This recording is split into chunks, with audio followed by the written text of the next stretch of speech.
want you to hurt me, but like not in a cool way. What?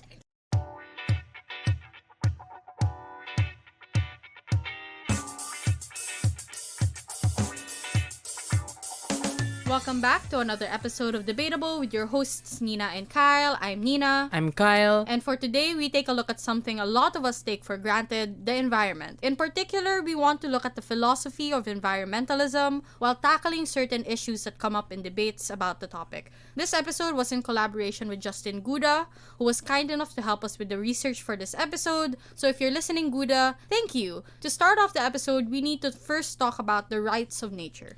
So I actually attended a webinar the other day on the rights of nature, and it was about a Philippine effort to have legal personality be granted to different bodies of nature. Whether that is wise or like smart is a debate in and of itself, and like in fact there are debates about it. Especially, I've debated it. Yeah, before, you debated something about the Amazon.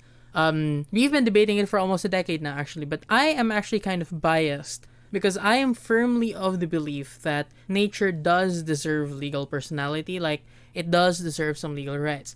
But I also want to take a look at the concept of legal personality or personhood, because if I'm not mistaken, in your debate, Nina, the main case for opposition, for opposing the grant of legal personality, was the idea that it diminishes the idea of personhood. Yeah, but what is personhood first? Yeah, so that's actually what I want to talk about first. Personhood, in the legal sense, does not necessarily mean human, right? A person is simply something that is entitled to certain rights, including and especially the right to sue. So if you want to grant legal rights or personality to bodies of nature, hypothetically, they should be able to sue on their own behalf. Like, a river will sue someone else for damages, those kinds of things. So it is actually a legal concept. It doesn't mean human. More importantly, it's just fiction. So another example of a fictitious person that is not a human is a corporation. Because a corporation doesn't really exist. Like, there are buildings where the corporation's operations take place, but the corporation is not the building. It's not in the building either. It's not even the operations that go inside the building. If you tear down the building or you stop the operation, the corporation will still exist. And that's also the same thing that we see in the state, right? Where, like, you're a political science person, does the state really exist? No, it doesn't. It's a social construct. It's a social construct. So, even though the state has certain rights, like, for example, the right to police power, the right of taxation, eminent domain, all those kinds of things, it doesn't mean that they are people in the sense that you and I are people, but the state is a person. Yeah, so my understanding of it is someone gains personhood when there's a general consensus amongst people in society that this is a thing. Like, no matter what happens, this is still a thing. The state, even if it loses all its buildings and its citizens. Okay, maybe not its citizens. That's another political science topic for another day. But generally, like, if the idea exists, then the concept exists. Yeah, so generally, if you're looking at things like corporations or the state, their existence, while fictional, is granted by virtue of law. So in the case of the state, siguro it's natural law, or some people think it's the constitution. For corporations, in our case, it's just the revised corporation code. And the thing about that is, even if you tear down all of the buildings of a corporation, it will still exist. What about the people who compose the corporation? What about the people who compose the state? The workers, the stockholders, the directors, the CEOs, all of them are actually replaceable in the eyes of the corporation and in the eyes of the law. So Steve Jobs died, but Apple still persists. Everyone who was around in 1901, for example, most of them, if not all of them, are already dead. Maybe not one Ponce in real. But, like, just because everyone from the Philippine state died already from 1901 doesn't mean that the Philippine state doesn't exist anymore. So that's the same thing that we want to do with nature. That's what we mean when we say personality. We don't mean like the Amazon forest will literally enter the courtroom, because Apple doesn't literally enter the courtroom when it gets sued for abusing app developers on the App Store, which is another debatable topic. And Nintendo doesn't literally enter the courtroom when it sues people for jailbreaking their consoles. That's another debatable topic about piracy and art. Their representatives do that for them. And that's what giving legal personality to nature will mean. It will mean giving certain rights to nature under the law, and those rights can be legally enforced through the representatives of the body of nature. It can seek damages. So this is a legal term, because like, if you think about it like in a regular sentence, Why would you seek damages? why would you seek damages? Like, I want you to hurt me, but like not in a cool way. What? This is like taking it out of context is so bad, Kyle. Just stop. In the legal sense, when you are seeking damages, it means that you're injured by another person. And if you're seeking damages, that means you're going to court and asking the person who injured you to pay you back as compensation for all the damages you might have incurred. So that might include like actual damages. If in our case, in the case of nature, if you're talking about a river, for example, you might be able to sue a corporation for damaging the river using pollution or pollutants. Microplastics is a big thing now. So that's basically what it means. It can sue a polluter for damaging it, and if it wins, it gets awarded a certain amount of money as compensation. But the question now is, does that really make sense? Like, philosophically speaking. Because how would you know what the river wants? Because like, for a government, a democracy, a state, it's kind of simple, right? How do you know what the state wants? It's in the people, right? And it's also in its constitution. Like, it has a groundwork of what it aims to do, what it's against. There are also certain laws and basically how the state operates in international relations that dictates what it wants. Yeah. You know, like general trends. Yeah, so basically, from what I'm getting there is, you have interests of people on the ground that tell the representatives of the state what's good for the entire state. Yeah, but like a tree can't do that, and that's the debate. Yeah. And like a corporation, that's also simple, right? Because the way that we know what the corporation wants is you look at what the board of directors or the board of trustees, what do they want, and then their actions in some cases might be for approval of stockholders. But that's a different field of law. But anyway, as you said, we do not have any way to know what a tree thinks, what a tree feels, or what a tree wants. And this is actually important because we do not know what the river wants. All that we know is what we want. And one of the reasons why we have a bill in Congress right now trying to give nature legal personality is a ruling in 2015. The case name, if you're into that sort of thing, is Resident Marine Mammals of Tanyon Strait versus Secretary Reyes. So in that case, the petitioners went to court representing the dolphins, the whales, the porpoises, other inhabitants of the river. And the Supreme Court said that, okay, citizens can file to protect the environment, representing themselves in their own interests. They do not have the ability to file on behalf of the animals. And here's a quote from that decision. There's no valid reason to feign representation on behalf of animals.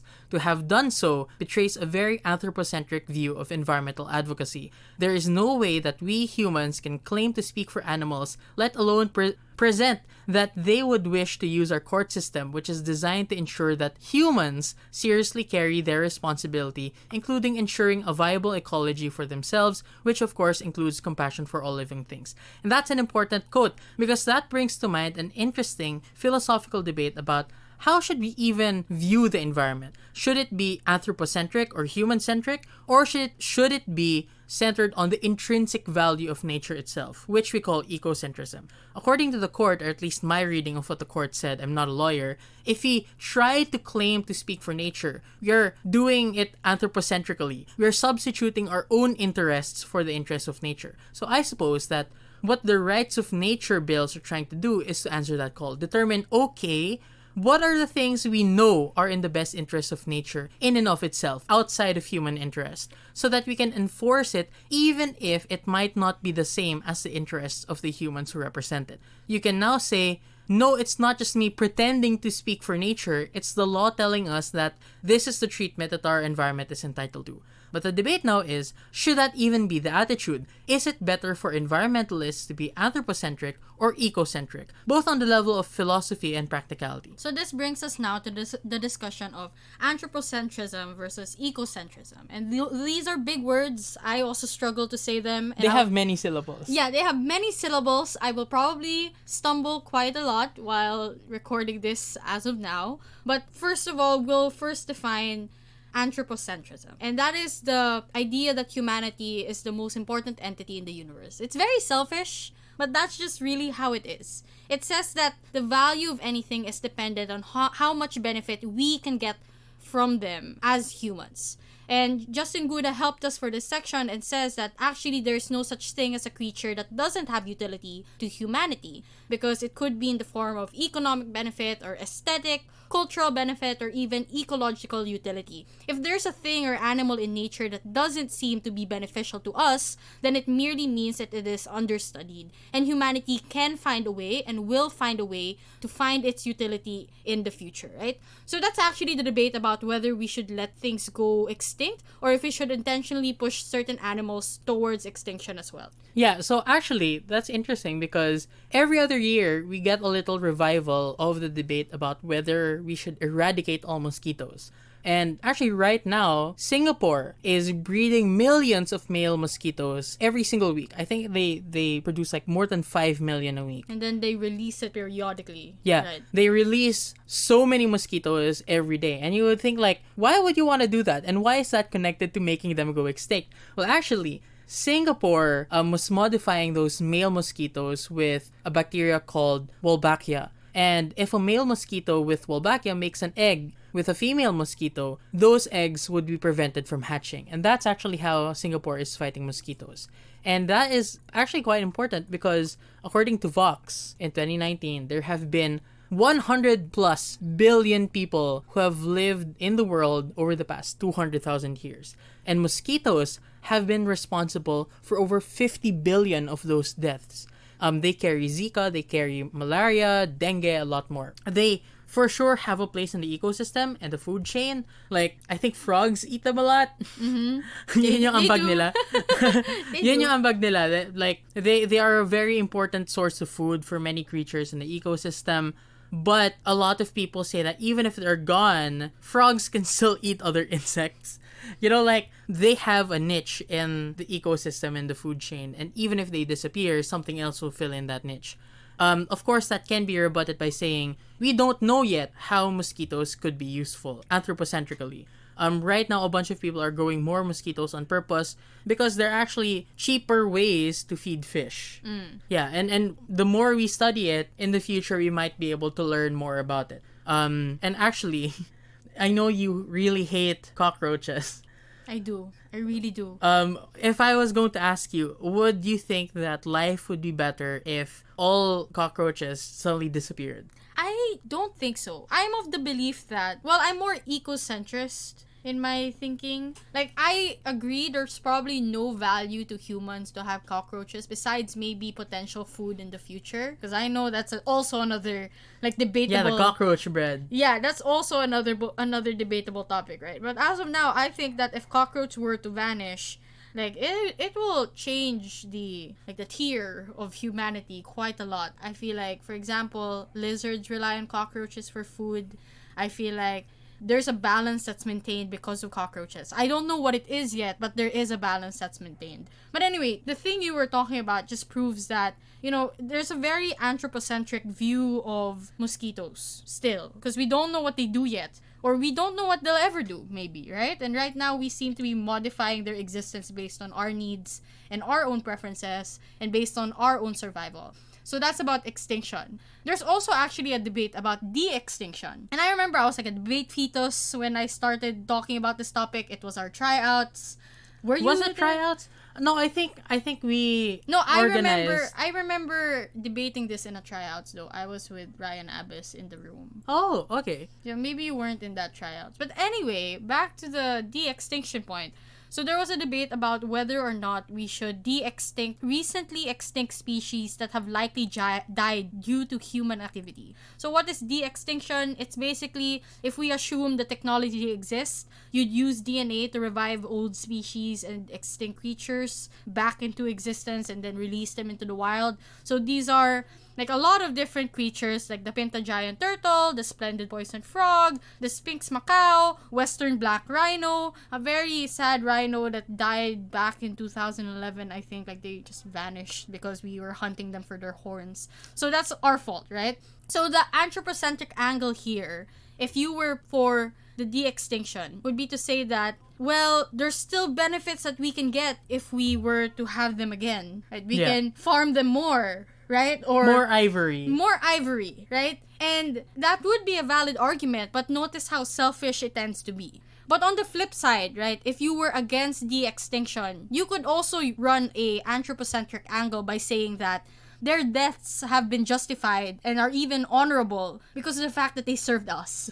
Like, they died an honorable cause because they managed to benefit us in the long run, right? And I guess the bottom line here is these arguments are all centered on what they benefit to humans. So how does this help you in a debate? So I guess keep in mind in a debate that, one, it's not just about how humans benefit, but at the same time, if that's the angle you're missing, then it's also about how humans benefit, right? So some people go beyond the utility aspect and say it's just plainly immoral to irreversibly damage the ecosystem and biodiversity, regardless of utility or disutility to humans. And that's where we talk now about ecocentrism.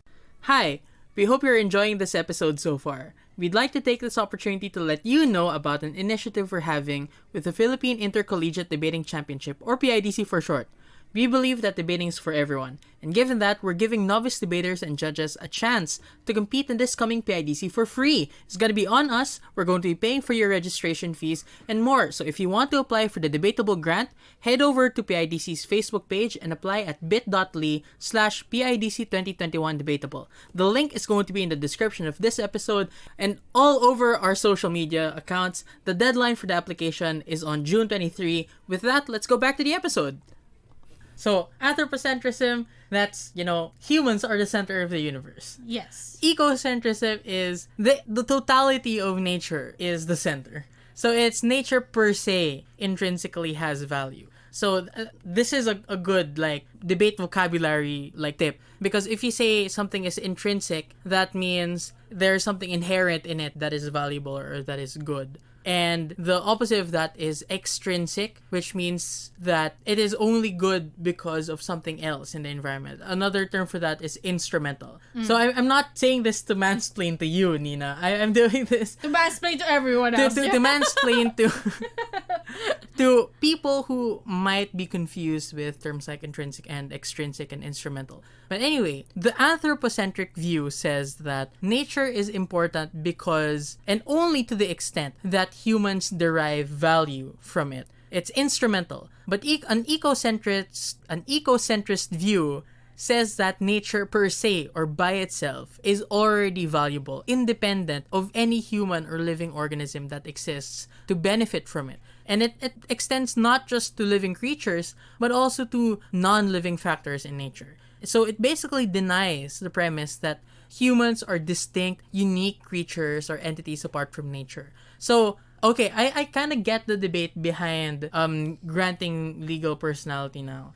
It's basically the idea that why should we give nature more rights if that might destroy or inconvenience humans, right? So it's not really about it diminishes the value of personhood, but more of there are some cases where in order to protect humans, in order to protect the nature or the environment, humans have to suffer. And of course, you can make the argument when in the long run, the more we protect nature, the more we protect ourselves also. But there are cases where that's not the case in the short run. So I think that's where the debate is. It's anthropocentrism versus ecocentrism. So anyway, ecocentrism denies the premise that humans are special. You're not special. I'm not special. So that actually implies, number one, humans are not the sole bearers of intrinsic value. And you can compare that to things like Immanuel Kant or deontology. which we've talked about several times in previous episodes, Yep. where humans are not just means to an end, they're ends in themselves. This basically says that nature and other things are also ends in themselves. Humans are not the only bearers of the categorical imperative. And second, it also implies that humans do not possess greater intrinsic value compared to non-human entities. So, if you apply it to a debate about extinction, like let's push For the extinction of mosquitoes. and stuff. mosquitoes, you can just say full stop that it's immoral. Like, you have no right to determine the value of your suffering in comparison to the suffering of these mosquitoes. Right? Because they probably, even if they might not process pain the same way that we do, or process the value of their lives the same way that we do, their lives still have value. And the idea that just because something might be inconvenient for us, it automatically gives us the right to extinguish it from existence is something that's deeply problematic from an ecocentrist point of view. So if you were applying it now to the de-extinction debate about bringing back animals that we've, sadly killed off, then you can use the ecocentrist angle, which is to say that we shouldn't have been playing God in the first place. This is a way to maintain balance, to give back principally the rights that animals should have had in the first place, to thrive and exist without human intervention or as little human intervention, to ensure that the relationship is not skewed in favor of one particular creature over the other. So it's more ecocentrist because we don't want humans to be the ones mainly benefiting from it. But obviously, if you were in opposition now and you were against the de-extinction, you could also argue an ecocentrist point of view, which is to say that bringing back creatures that have already died is actually still tampering with the ecological balance that already has happened because of the fact that these animals have gone extinct. Because nature basically balances itself out, right? Because the rhino went extinct, something else thrived in its place. Something else became the main predator. Something else became the main food, perhaps, or the main source of different needs of humans, and etc. And bringing back certain species would just therefore tip the scales once again towards a particular side, and that's also our role of playing God. Obviously, there's both sides are debatable. That's why it's a debate. That's why we're talking about it in the podcast. So if you were to defend one or the other, I wouldn't say that one argument is stronger inherently. I would just say that it's just about extents and how well you can prove a particular frame over the other, but both are viable ways to argue for this motion. Yeah, and actually, to be fair, if we're just gonna be creative about it, we can spend hours just talking about what are the different ways that we can run the same argument, right? And this is something that I feel like I've talked to other people about before, but basically it's the idea that whenever you see very common themes in debates, in this case we're talking about anthropocentrism and ecocentrism, there are so many ways for you to build it, in very creative ways. I remember the other day when we started the conversation about the use of the term epistemic access. Someone said that even if you're using it in many different ways, the problem with that is it might be difficult for lay people or non-debaters to process if you compress all those different angles into just one label. But my argument for this is it's not necessarily all of those arguments happening at the same time. It's just different ways of exploring the same concept. And that's basically what we encourage our listeners to do for this episode as well. We already gave you the background of what anthropocentrism, ecocentrism are and how you could use them in debates. How would you further this discussion? How would you build it creatively? And to this point, we have a lot of different frames that we also kind of use that you could use or you can also build on. And Guda was very helpful in sort of synthesizing these frames. So the first one is nature as support. And this is building off of an ecocentric framework that says humans aren't really distinct creatures. We like to talk ourselves up that we are the only species to make it this far on our own. But really, we're just animals that randomly evolved to be self-aware and sentient. And we were only able to evolve that way because of the constant support of the environment. So we could not have existed without the support of nature. And therefore, it's unfair to use a birth lottery advantage to harm other entities, because our evolution to get bigger brains, that was, scientifically speaking, a random occurrence, right? So the only reason why that random occurrence brought us to where we are today is because of the constant support of the environment. And that means we have a moral obligation to protect the environment that supported us from the very beginning of our evolutionary line. Yeah, but you can also argue this on the flip side, because given that it's ecocentric and nature is merely a support system, that means that we are being supported as well. So you could argue that animals are also there and they also owe us to some extent, right?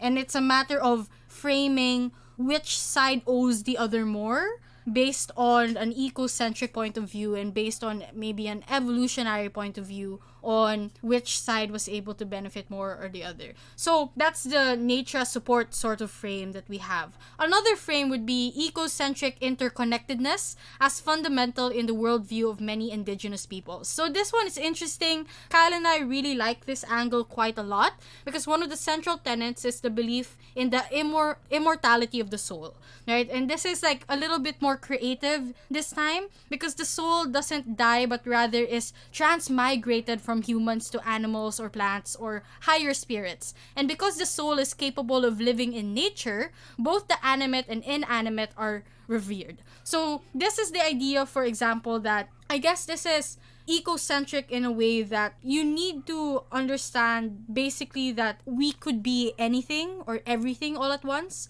It's a bit philosophical, but Yeah. I'd say a lot of religions like have this central tenet, and a lot of indigenous groups adhere to this quite a lot, you know? Yeah, and just for transparency's sake, that spiel earlier that Nina said, we based it off of the webinar that I attended, which was delivered by PMPI, which is fighting for giving rights to nature. And they were saying that for the indigenous peoples, this concept of giving rights to nature is not anything new, because giving rights to nature is just as natural to them as giving rights to themselves. And that's actually something that we argued years before. Years ago. Years ago. This is one of my favorite debates because we lost the round, but on a very close margin against like who I considered are really, really like greats. The greats. Yeah, idol ko siya. Like idols, you know. And we argued here that basically the motion was about whether it was justified to use self-defense. No. I think it was about like... Oh, no. Yeah, it was about... Self-defense was our argument. Yeah, sorry. The motion was about, like, eco-terrorism or something like that? No, whether it was justified for indigenous groups to attack those who were in their territory in the forest or cutting down the trees. Something about that, right? That was 5 years ago. That was 5 years ago. 2000... Philippine Debate Open 2016. And notice how the motions just kind of repeat themselves. Like, if you've encountered this motion recently, then that's just proof that, you know, a lot of things that we're hopefully teaching you get to be applied in other contexts. But anyway, we argued there that it was justified for violence to be used because an attack on a tree, for example, or an attack on the forest in general could be taken by indigenous peoples as an attack to themselves. So we said that it wasn't violence, it was self-defense. And I felt like that was a big brain moment where we realized that, you know, there's a lot to explore about nature and we often take it for granted while it could mean the world to certain groups of people or to certain individuals. Yeah. And I think the last thing that we can talk about before we end this episode is a more anthropocentric argument, which is about agency. Because whenever we're talking about anthropocentrism, it's the idea that, again, we're the center of the universe. But why is that the case? The argument for why that is the case is the argument from agency. The idea that, well, we're not really assured of anything except for the capacity to have choice. Like, it's the Cartesian idea that cogito ergo sum. I think, therefore I am. But it's also solipsistic in the sense that I know that I can think because I'm a human and I know that I exist. But I'm not sure if anyone else can think, so I'm not sure if anyone else can exist. That's a general form of solipsism, and it's kind of a douchey philosophy. But in the context of environmental philosophy, you can also use the same thing. You know that you exist as someone with like agency and have rights because you can think and conceive of those rights, but you're not sure if any other animal has the same level of agency, right? So we are obliged to defend an entity with a higher likelihood of sound agency. And in this case, most of the time, it's our own selves. It's humanity in general, the next generation. So man expends energy and resources to maintain nature. If man comes to the point where it has to choose nature or fellow humans, in the case of like economic crashes or something like that, it's more moral to alleviate human suffering than animal suffering because of the higher likelihood for agency and self-awareness, and also the idea that if you are poor as a human, you are more able to internalize and comprehend the gravity of that pain versus if you were an animal with, for example, a small brain and you can't really process those kinds of pains. So this extends to food. Since there are no alternatives to domesticated livestock, the current alternatives are either expensive or unsustainable. That's why we should just err on the side of just breeding chickens only to let them die for our benefit. Yeah, just to clarify though, we some of these views we don't actually hold. We're just bringing them out there for discussion of the masses and of the people. And what I noticed actually is a lot of arguments that you use for environment are really tightly knit with philosophical arguments. And I find that really interesting. It's also rooted a lot in religions as well as how people perceive the world. So I think this is why talking about the environment is important, not just for debate, but also in terms of understanding your place in the world and understanding yourself a little bit more. I know this seems like really huge concepts to grasp, and relating it to your own life might be difficult, especially given that we're so detached now from the forest and the environment in general. We live in stone buildings made of cement covered in wires. So it's difficult to actually internalize what these things can mean for us. But we probably should, and hopefully this episode is a start towards that kind of thinking and towards that kind of conversation with others. Yeah, because everything we've ever done as a human species, as a species, is just to find meaning and a place in the universe that we were given. So whether it is you feeling like a part of nature or you feeling like you are above nature, that might be up to you. What we want to do as co-hosts for this podcast is to give you the options, sort of weigh it out for yourselves, engage in meaningful debates with other people. I have personally had this kind of debate, especially when we're talking about the gravity of human suffering versus the gravity of animal suffering and whether or not you could morally relate them. And those are the same discussions that we encourage everyone who is listening and just everyone in general to start having.